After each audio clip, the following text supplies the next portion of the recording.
Good afternoon, everyone. I hope that you're doing great today and that you're having a really good week. Today we're moving on and looking at lesson 31.8, which is derivatives of other trigonometric functions. You have already learned that the derivative of sine of x is cosine of x, and the derivative of cosine of x is negative sine of x. And you've also learned that we can attach the chain rule to those two as well. But we haven't talked about derivatives of other trigonometric functions. Well, if I were to give you the task of finding the derivative of tangent of x, it's something that you could actually do. If I had y equals tangent of x and I said, what is dy dx? What you would probably do, since you know the derivative of sine and cosine, is rewrite tangent of x as sine of x over cosine of x. And that would allow you now to determine the derivative of the function because you can use the quotient rule. The derivative of the top of that function, well, the top is sine of x, the derivative of sine is cosine of x, multiplied by the bottom is cosine of x, minus the top is sine of x, multiplied by the derivative of the bottom, well, the bottom is cosine of x, the derivative of cosine is negative sine of x, over the bottom squared, we have to square cosine of x, and that, of course, is cosine squared of x.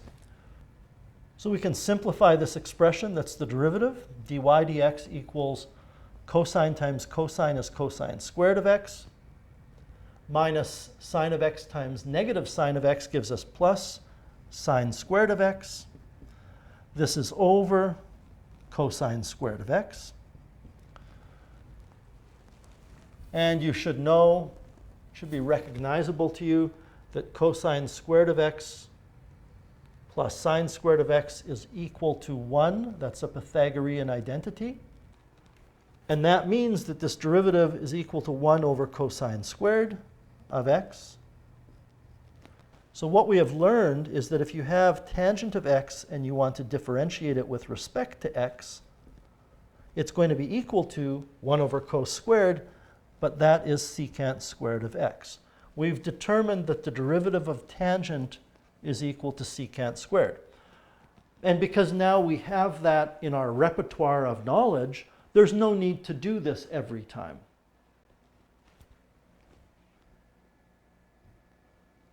I could very easily show you the same kind of demonstration with cotangent of x, or with secant of x, or with cosecant of x.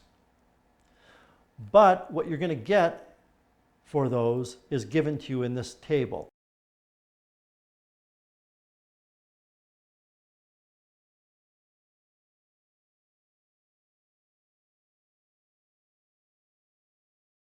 And I'm going to tell you the same thing I would tell you even if we were still in school, physically in school. You're given these for any kind of evaluation. You do not have to memorize them. So if you were to go into our shared classroom folder, you'll see a document in there, a PDF file called Trigonometric Derivatives. It has all 6 trigonometric derivatives on it. So it'll probably be a good idea for you to have that handy as a reference when you're working through any of this calculus. Let's take a look at some examples now. We're going to be using the general formulas that I just showed you to differentiate any trigonometric relation. So if I have y equals secant squared of 2x, the first thing you probably should do is recognize that what this means is secant of 2x quantity squared, which means the entire thing is a power. It is something squared. If I told you that y equals heart squared, you would say dy dx equals 2 heart to the 1, and then you would multiply by d dx of heart. So the big picture here is it's something squared, which means we're going to use the power rule. The derivative of y with respect to x is going to be found by wrapping that 2 around the base, which stays the same, dropping 1 from the exponent. Now what we have to do is multiply by the derivative of what's inside. Well, what's inside is secant. So when you take a look at the derivative of secant, the derivative of secant is secant times tangent, which means we have to multiply by secant of 2x, tangent of 2x. The argument stays the same. We're applying a rule for differentiating secant of an argument. Secant of an argument has a derivative equal to secant of the argument, tangent of the argument, times the derivative of the argument, which is 2. So this is the answer to the question in unsimplified form. We can bring the two 2's together and write dy dx equals 4. We have a secant of 2x multiplied by a secant of 2x, which gives us secant squared of 2x. And then we have a tangent of 2x. And that's the answer. Question B says y equals x squared cosecant squared of x. I want to rewrite this to emphasize a couple of things to you. The first thing is we're going to have to use a product rule. The second thing is cosecant squared of x means cosecant of x quantity squared, which means it's a power with a base of cosecant of x. To differentiate this product, we would use the product rule. Derivative of the first is 2x multiplied by the second.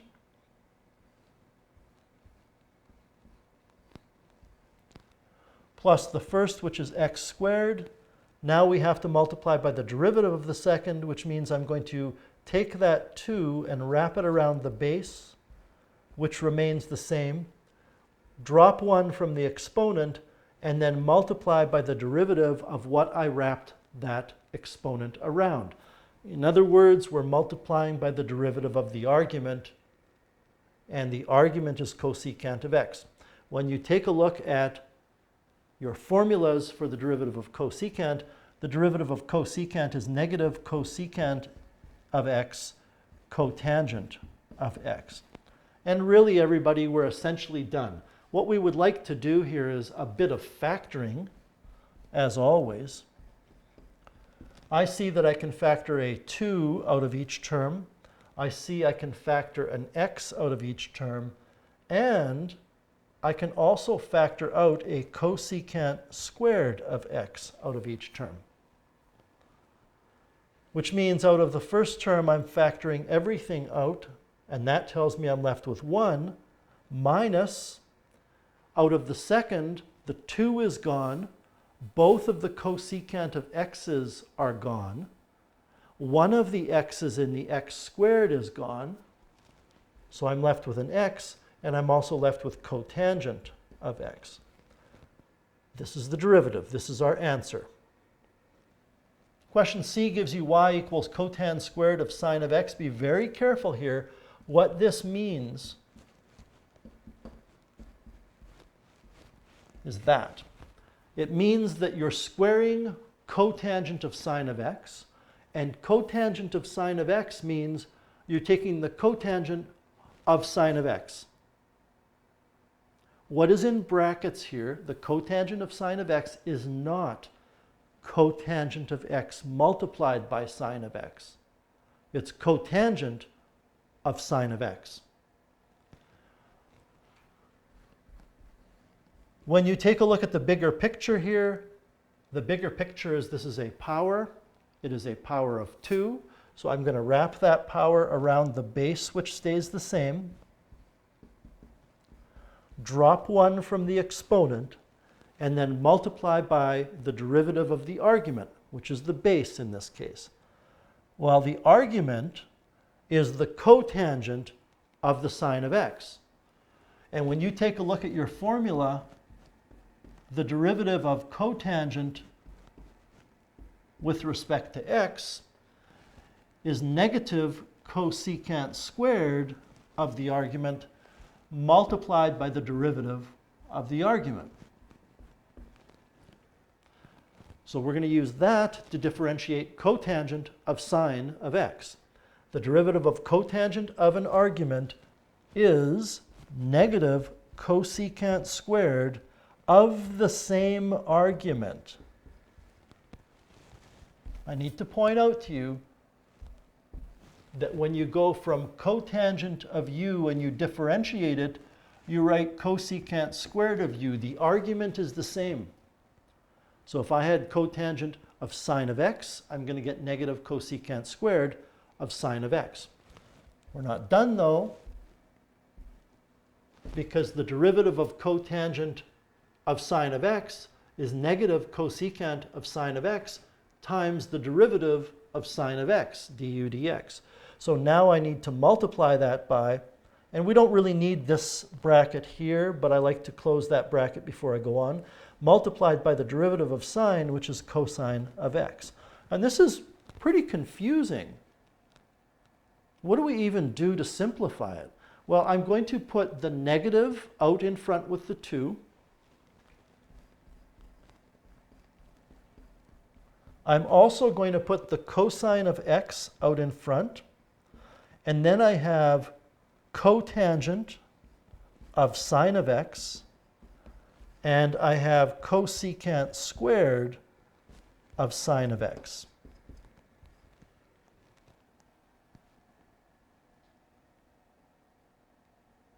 And that's it. That's our answer.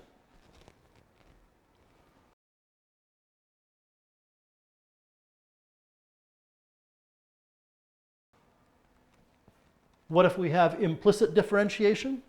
Well, remember when you differentiate something where the function is y, you need to use the chain rule and multiply by the derivative of y. So what is the derivative of cosecant? The derivative of cosecant is negative cosecant cotangent. The argument stays the same. Now we multiply by the derivative of the argument, which is dy dx. I'm getting that first part by looking at my formula sheet, which says the derivative of cosecant of u is equal to negative cosecant of u cotangent of u du dx.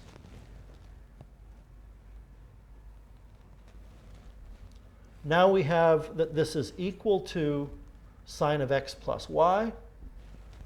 So we continue to differentiate. The derivative of sine of x is cosine of x. The derivative of y is dy dx. Now what we need to do is take the two terms that contain our dy dx, which is this term and this term, and move them to one side of the equation and move all of the other terms, which would be cos of x, to the other side, so that we can factor dy dx out so that we can solve for dy dx.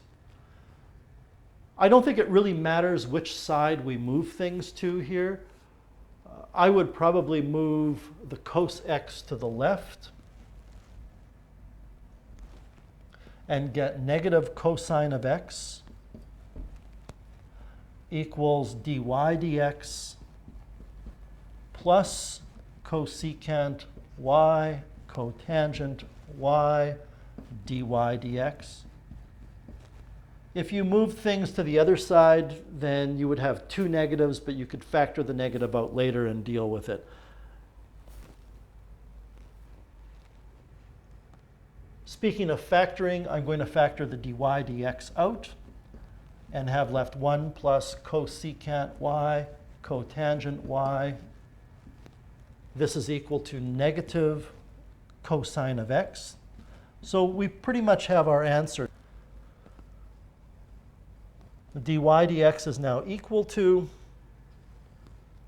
negative cosine of x over 1 plus cosecant of y cotangent of y. And that is our answer. What this lesson boils down to is you applying those new derivatives, and again, you should have that sheet in front of you as you're working through all of this. It involves applying all of those new derivative rules and also all of the rules of differentiation that we've learned already. If it's a product, use the product rule. If it's a power, use the power rule. Don't forget about the chain rule. There's your homework. Don't forget, I'm kind of leaving the responsibility of what needs to be done in your hands. Part of your motivation here is next year you're going to be really more on your own than you are now. You're going to have even less support next year if you're taking calculus in university. You'll have support of your peers, but you won't have teachers that are spending a lot of time with you going over stuff.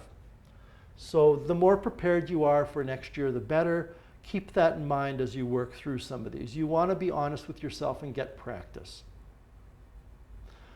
Anyway, that's your assignment. Tomorrow is a Google Meet day, so I hope to see many of you there, and we can go over some of these problems if you have any difficulties with them. Tomorrow as well, you will be getting your next assignment, so you will have that you can be working on.